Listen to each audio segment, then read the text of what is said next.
Så har vi så fået 3-stjernede hoteller i Herning. 2 stykker oven i købet, Julie. Ja, jamen, det er fantastisk. Det er jo faktisk sådan, vi har sagt, at vi er blevet 6-stjernede. Og det var der altså nogen, der ikke helt forstod. Og så blev du nødt til at sige, at 3 stjerner på 2 hoteller, det giver 6 stjerner. Yes, lige præcis. Ja. Hvad kræver det, Julie? Jamen, det er jo sådan, at Jan har jo lang tid gået og sagt, at vi er 3-stjernet hotel med 5-stjernet hygge. Og ja, det er vi jo faktisk nu.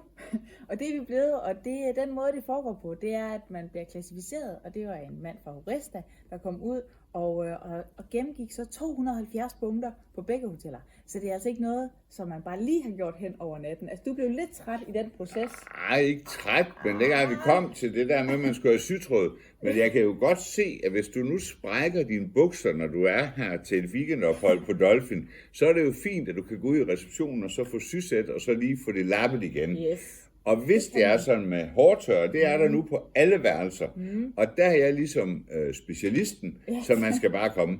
Men jo, der er også noget med noget fitness, du har lavet nu, når vi er ved nyhederne. Ja, vi har jo fået lavet fitnesscenter ude på Hotel Herning. Og det var fordi, at jeg synes, Jan han skulle til at komme i lidt bedre form.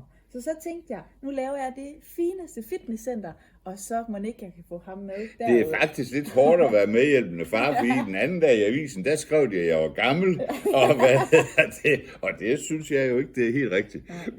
Men det er spændende, Julie, med det. Ja, og vi har swimmingpool derude også, så man kan også i den her periode vinterbade derude. Der er mange gode ting. Ja. Der er masser af gode grunde til at komme på Dolphin fortsat, men det, der altid er det allervigtigste for os, det er, at den 5-stjernede hygge, den skal være der. Ja. Vi skal hygge os sammen, vi skal have det godt sammen, og så må tingene bare også gerne være i orden. Ja, vi glæder os til at se jer.